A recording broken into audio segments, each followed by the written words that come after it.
Claire Thompson's life had become a loop. Wake up, rush to work, finish tasks, and go home to silence. At 29, she lived in a small Seattle apartment, surrounded by the steady hum of rain and the soft glow of her laptop. Her job as a marketing assistant at Hayes & Cole was decent, but not exciting. She had dreams once, bigger dreams. But over time, the world had taught her to expect less. That morning, she spilled coffee on her blouse. "Perfect," she muttered, wiping it with a napkin that only made it worse. The elevator ride to the 12th floor felt longer than usual, the mirror reflecting her tired eyes. She told herself to smile. It didn't help much. When she stepped out, the office buzzed with quiet focus, people typing, phones ringing, printers humming. She liked that about her workplace, how everyone moved with purpose. Still, she always felt invisible among them. Except maybe to one person, her boss, Daniel Hayes. Daniel was the kind of man who made silence feel comfortable. In his late 30s, he carried himself with calm confidence. He didn't need to raise his voice to lead. People listened because he spoke with certainty. Claire admired that. But admiration was dangerous, and she knew it. He was her boss. Her life was simple. She intended to keep it that way. At 9:45 a.m., an email arrived from Daniel's assistant. "Mr. Hayes would like to see you in his office." Her first thought was panic. She checked her sent mail, wondering if she had made a mistake in a report. Then she remembered something, the presentation she had worked on late last week. It wasn't part of her assigned tasks, but she had ideas she wanted to share. She'd sent it to the project folder quietly, not expecting anyone to notice. Her hands trembled slightly as she walked down the hall. Daniel's office door was half open. Through it, she saw him standing by the window, looking out at the city. The skyline behind him looked like something from a dream, steady, strong, unreachable. "Come in," he said, turning around with a calm smile. His voice was steady, yet something about it felt different that day. Warmer, maybe. Claire stepped inside and closed the door as he asked. The air felt charged, though she couldn't explain why. "Claire," he began, "I've been looking at the Miller campaign files." He paused, picking up a folder from his desk. "You weren't assigned to that project, were you?" She shook her head. "No, sir. I just had some thoughts. I didn't mean to overstep." His expression softened. "You didn't. You improved it." Her breath caught slightly. Daniel leaned against the desk, his eyes steady on hers.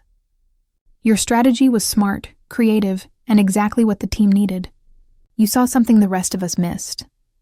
Claire blinked, unsure how to respond. Compliments weren't common in this office, especially from him. "I just wanted to help," she said quietly. He nodded. "And that's what makes you stand out. You do things because you care, not because you have to." She wasn't sure what to say. There was sincerity in his voice that felt too personal, too genuine for a typical office conversation. Then came the line that would echo in her mind long after she left the room. "Claire, you should start expecting more from yourself." He said it gently, almost like a secret. For a moment, they stood there, two people who didn't know what to do with the silence. She wanted to thank him, to tell him how much those words meant, but her voice felt stuck somewhere between her heart and her throat. Daniel broke eye contact first, glancing at the papers on his desk. "You've got real potential. I don't say that lightly." Just then, his phone buzzed. He sighed, clearly pulled back into the chaos of his schedule. "We'll talk more after the meeting," he said, with a small, reassuring nod. Claire nodded back, her pulse still racing. "Thank you, Mr. Hayes." As she turned to leave, she caught his reflection in the glass wall behind her, tall, composed, and thoughtful. For some reason, she couldn't shake the feeling that something important had just shifted. Back at her desk, the world looked the same, but everything felt different.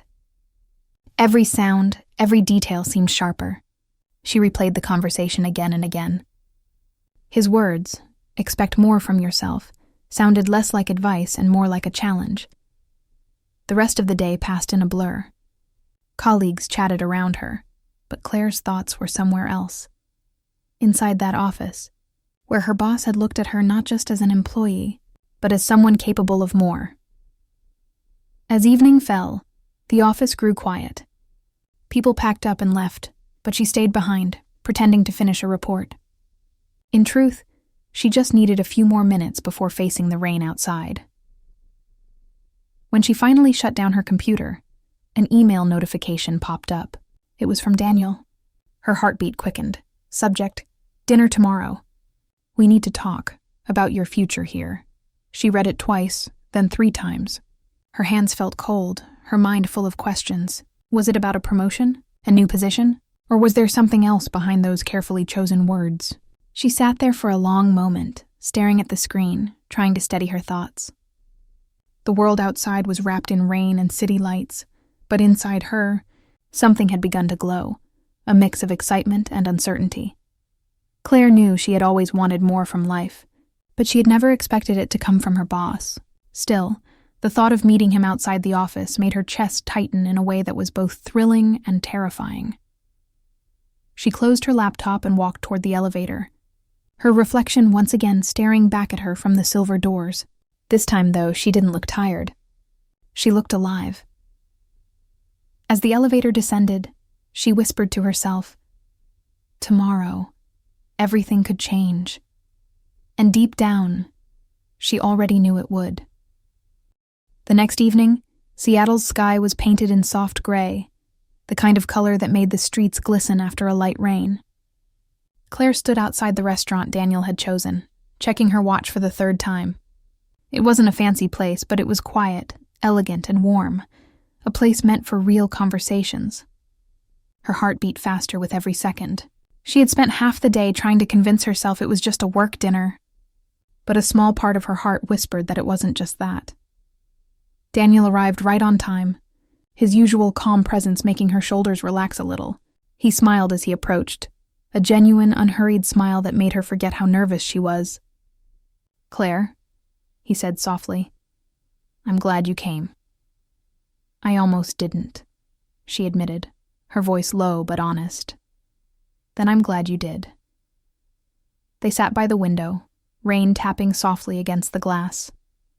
At first, their talk was about work, the upcoming campaign, client meetings, strategies. But as the minutes passed, the space between them began to feel different. Claire noticed how Daniel listened, not as a boss, but as someone who truly cared about her words. "You've done more for this company than you realize," he said, leaning slightly forward. "That proposal you wrote, it showed me something. You have instinct, and you have heart." "That's rare," Claire smiled shyly. "I've always liked thinking beyond what's expected. I guess I just never thought anyone noticed." "I noticed," he said quietly, "and I should have told you sooner." For a brief moment, silence filled the space between them. It wasn't awkward. It was gentle, full of something unspoken. Daniel looked out the window, then back at her.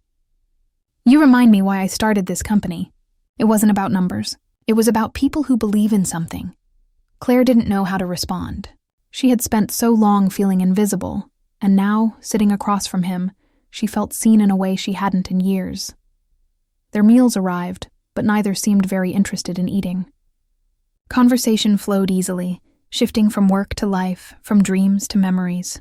Claire talked about her childhood in Oregon, her love for writing, and how she once wanted to start her own marketing studio. Daniel listened quietly, his eyes reflecting a quiet admiration. "You should still do it," he said softly. "Don't let this place be your finish line. Let it be your beginning." She looked at him, surprised. "You'd let me leave?" He smiled faintly. "If it means you're chasing something that makes you happy, then yes." There was something so sincere in his tone that her heart ached a little. It wasn't what she expected to hear, but maybe that's what made it matter more. After dinner, they stepped outside. The city lights shimmered off wet pavement, and the cool air carried the faint scent of rain. They walked a little, talking about nothing in particular.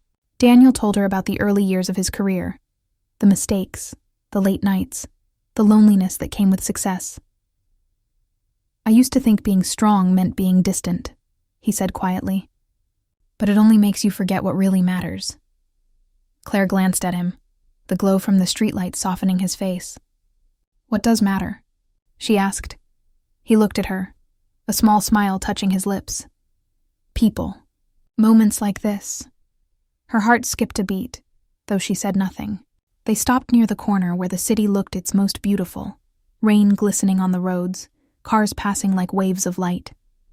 Daniel turned to her. "I wanted to talk to you tonight because I'm offering you something," he said. "A new position. Creative lead. You'd manage a small team and guide the new campaigns." Her eyes widened. "You're serious?" He nodded. "Completely." "You've earned it." She felt overwhelmed, caught between joy and disbelief. "Daniel, I don't know what to say." "Say yes," he said with a quiet smile. "You're ready." Tears stung her eyes, but she blinked them back. "I never thought I could do something like that." "You can," he said simply. "You just needed someone to remind you." For a few seconds they stood there in the soft drizzle, neither speaking. The world around them felt distant, like it had slowed down just for that moment. Claire finally smiled. "Thank you," she whispered. "You don't have to thank me," he replied gently. "Just promise me one thing. Never stop believing in yourself again." She nodded, her heart full. The way he looked at her, steady, proud, and kind, felt like more than gratitude. It felt like trust, maybe even something deeper, though neither dared to name it. As they prepared to part ways, Daniel hesitated. "Claire," he said softly, "today reminded me of something I'd forgotten. That change can be a good thing. Sometimes, all it takes is the right person to remind you what you're capable of." She smiled faintly, understanding the unspoken layers in his words. "Maybe we both needed that reminder." He nodded, his eyes warm. "Maybe we did." Then he said something that stayed with her long after he was gone. "You know," he murmured, "you walked into my office yesterday, and for the first time in months, I felt something shift. It's strange how one day can change everything." Before she could respond, his car arrived.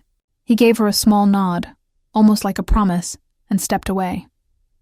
Claire watched as the taillights disappeared into the night, the echo of his words still in her chest. She walked home slowly, her shoes splashing through shallow puddles, her reflection dancing in every window she passed. For the first time in a long time, she didn't feel like she was just surviving. She felt awake, alive, seen. When she reached home, she opened her laptop and saw a new message in her inbox. It was from Daniel again. Subject, tomorrow. Let's start building something new. Her heart lifted. She didn't know if he meant the project, the company, or something more personal. But maybe it didn't matter. What mattered was that her life, quiet, predictable, and gray, had suddenly found color again. That night, she lay in bed, the city lights flickering through her window. She replayed every word he said, every look, every pause. She realized that it wasn't just about her career or his recognition. It was about two people who had been quietly searching for meaning, finding it in the most unexpected place, in each other's belief. Claire smiled to herself before drifting off to sleep. The day her boss changed everything wasn't about love at first sight or some dramatic confession. It was about kindness, trust, and the courage to begin again. And though she didn't know where the road ahead would lead, she knew one thing for sure. Her life had already begun to change, one small moment at a time.